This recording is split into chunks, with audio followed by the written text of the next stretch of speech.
Hey everybody, hope you're all well. It's a really muggy day here in Derbyshire today. I'm absolutely boiling. I'm sure it is where you are as well, and I've got this thing on which makes me feel like a scientist or a lab technician or something, but I'll keep it on. We'll carry on today with the video, which is all about knowing your audience. So as mentioned earlier this week, we're going to be trying to find out who your audience are, what they want to see, and that way we can help create some content for them which they're going to engage with. Basically, that's the bottom line. You want them to be able to interact with your posts and your content. So we're going to need to make sure we're grabbing their attention, finding out what it is that makes them tick, what is it that's going to make them press that like button, that's going to make them comment and interact with your work and your products. And once you know this information, like I say, you can craft your content then to fit with their needs, and that way they will see stuff that resonates with them and makes them think, oh yeah, oh, I want one of those, or I really like that, I love this person, love what she represents. So that's what we're looking at today. First of all, finding out who they are, and then we're going to move on probably next week or the week after, looking at actual content and how we can, create that content for them. So the first thing that I'm going to talk about is finding out who your audience actually are. There's a simple way to do this. If you can look at your fans and your followers. So you can either do it through Facebook Analytics. If you've got over, I think it's 100 followers or fans on your page, you can actually go in and have a look into their insights tool, and it will tell you how, like, the gender of them. It will tell you just basic information, their age range, where they live, like the country, I think the town as well now. So I'll show you how to do this shortly. But if you haven't got 100 followers and you're not able to do that, you can still find out about your audience. And you can do this just basically by a bit of old-fashioned stalking, to be honest. You can go on to look at the people who are liking and commenting on your posts. You might know some of them anyway. They might be friends or family. But have a look at their interests. Have a look at if there are any other Facebook groups that they're following that they're interested in. What particular posts of yours are they engaging with the most? So is it maybe something about, is there a particular product that people have liked? Is there a particular way that you spoke to them that they resonated with? So have a real look at your page if you've got one, and see what people are talking about or commenting and liking on. Okay, so if you've got 100 or more followers or fans on your Facebook business page, you are able to use their analytics tool to see a little bit about your audience that I just mentioned. So I'm going to show you how to do this now. I'm just going to go to a screen on my computer. Okay, so you need to go to your Facebook business page homepage, which mine is this one for Vintage Twee. Make sure you're on your business page mode. So if you go up to the top right corner here, you'll be able to see there's my personal one. So make sure you're in your business mode. So Vintage Twee's there. And then you want to go down the left-hand side and you want to click on Insights. And if you scroll down, you'll be able to see your audience insights here just for Facebook. So you can see most of mine are women, 96%, and men, 3%, which makes total sense because men hate getting involved in planning weddings or any kind of event. So I always deal with the women. And then you can also see here on this chart how old they are. So my audience tends to fall between the ages of 25 and 44, with a few that are a little bit older as well, and it sort of tails off when it becomes like 65 plus. If you click on the See Details button, just scroll down, you can see here it narrows it down to the towns that they live in. So you can see from mine, it's I live in Glossop, so obviously I've got a lot of local customers. You can see more here as well. It tells you where they're coming from. So that tells me, yeah, I've got a lot of local people that are interested in what I do. And if you click on countries, you can also see that they're from the UK, some United States ones. This one, Malta, has just thrown me completely because I don't think I've ever sent an order to Malta. Maybe 10 years ago, maybe like one. But anyway, it seems like I've got some fans from Malta following me on Facebook, which is very nice. Welcome to all you. Yep, so that's how you look generally at your audience on your Facebook business page. And I'm going to now show you also how to look at your page insights, which tells you exactly which posts it is that they're engaging with and which ones interest them. So now we're going to have a little look at Page Insights, which is another analytics tool which can show you what content your audience are looking at and which they're engaging with the most, which gives you a good idea of the sort of thing that they want to see.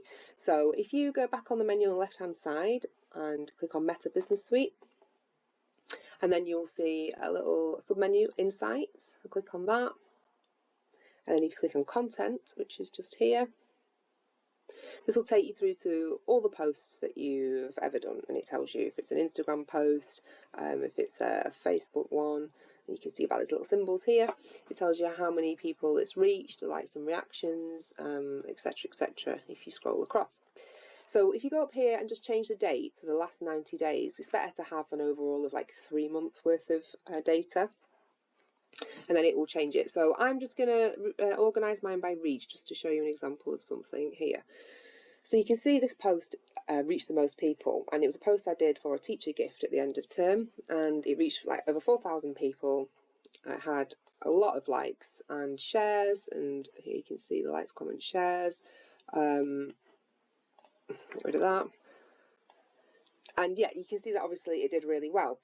So this is a really good way of seeing what it is that people engaged with. So the second most popular one the last 3 months was one that I put on for my 40th birthday, which is more of a personal post. People always love those as well. So I popped that on there, and that got a lot of views and a lot of reactions and comments too.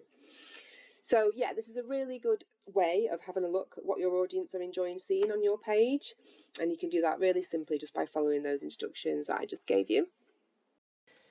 Okay, so that's a little example of where you're going to find your audience on Facebook through the analytics tool, and also looking at the page analytics, having a look at what content they're engaging with. So it'll help you get an idea of what it is that's appealing to them and how you can sort of grab their attention and reel them in with what it is that you're talking about.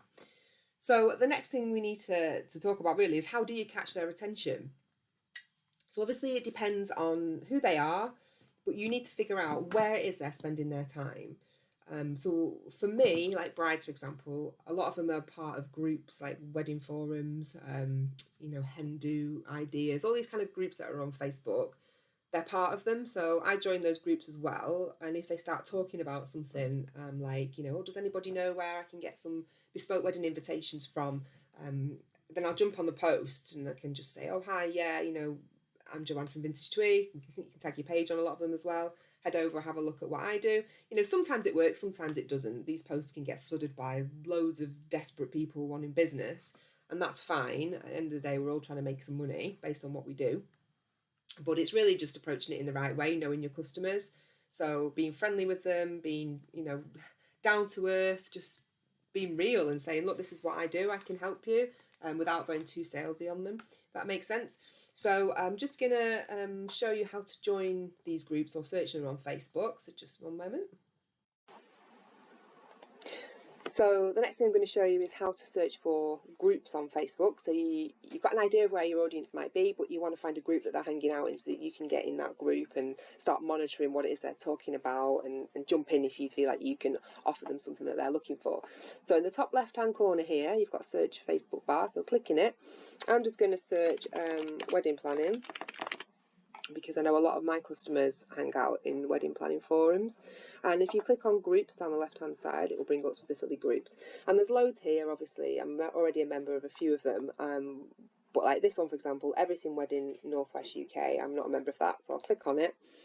And it tells you here, make sure you read the rules section. So it says here that you can post in it if you're a wedding business, you can advertise, so that's great. So what I would do in that case, I'd join the group, and then I would scroll down, and then I would have a look if anyone is asking for any of the services that I provide. Has anyone got any invitation inquiries, any other wedding stationery?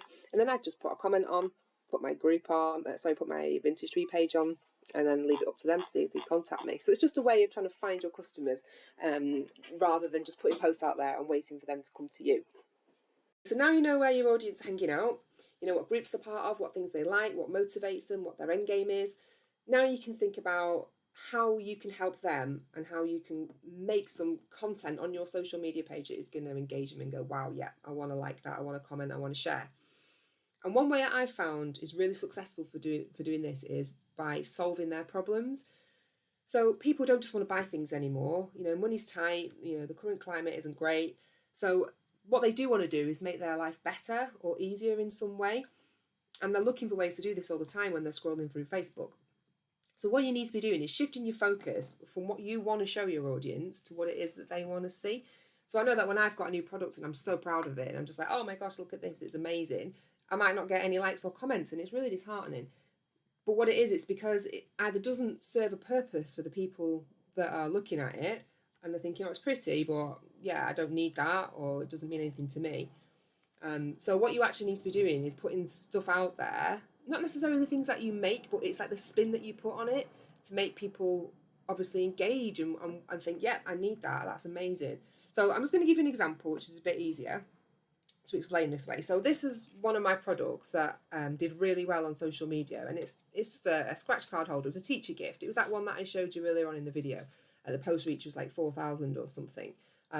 So yeah, it's a scratch card holder. Inside you pop a lottery ticket, and it just says on it, "I won the teacher jackpot. Hope you are as lucky as me." And it comes with like a removable penny that they can scratch off the lottery ticket inside.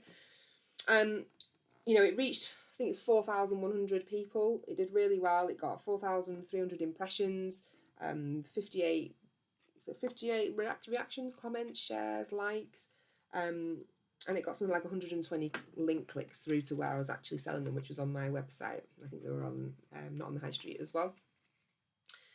And the reason that this did so well is simple, and it's because the parents had a problem, and it was that kids now have like a billion teachers. Mine's got like 6 nursery staff alone that you're stuck with trying to find something to buy for at the end of term. So they had this problem, and they're like, what the hell do I buy as an end of term gift for 6 teachers that's affordable, that's useful to them, and it's special enough as well, because it's really hard to find things that are special that aren't too expensive. So I gave them the answer and solved their problem, and that was this scratch card holder. And the way that I pitched it was not just, oh, look at this pretty scratch card holder, I love it, it's really cool, great present, please buy it. It was more like, okay, I started the post with something like, how many teachers do kids have these days? They've got like 6 teachers, it mounts up, it's really hard to buy for them all. So yeah, I pitched the scratch card holders by focusing on their benefits rather than their features. So in the past I might have said, oh, the features are, it's got a lovely rainbow on it, it's craft card, it's got rustic twine, it's really cute. Whereas instead I focus on the benefits, and that was it's personalised, so it's special for your teachers. It's affordable because they're only £2 each, so you can get like 5 or 6 of them if you need to and keep it reasonably priced. And they're useful as well, so the teacher could win the lottery, bonus. So it's really about switching on its head how you pitch your products to people. So have a look at what it is you offer and see if you can pick out things that you think are going to serve a purpose for somebody to make it useful for them. Okay, so a bit of homework for you. I would say have a little practice with one of your products and try and create a post specifically for your target audience in a way that you've not done before. So take one of your products that you really want someone to see, like properly see, and I want you to look at how you think it can benefit your customer. So let's just say, for example, you make handmade candles. Beautiful smelling, natural, gorgeously packaged candles, okay? And in the past you may have put a post on there saying, just look at these, they smell amazing, they come in this beautiful box with this ribbon, please buy it. Instead, I want you to turn it on its head and see if you can solve the customer's problem. So the people that are looking for a candle might be people that are really house proud, they're like looking for gifts for people as well. So instead of focusing on the features of that product, try focusing on the benefits. So let's just say the post is, do you have a room in your house that smells really musty? Are you looking for a way to make your porch more inviting when your guests come in? That way, people are going to be like, oh God, yeah, hang on a minute. My porch stinks when I go, and it stinks of wet dog or umbrellas or whatever, and I could do with a really nice smelling candle. That would solve that problem for me. So it's about pitching your product in a different way to them. That's how it's going to help them and how it's going to benefit them.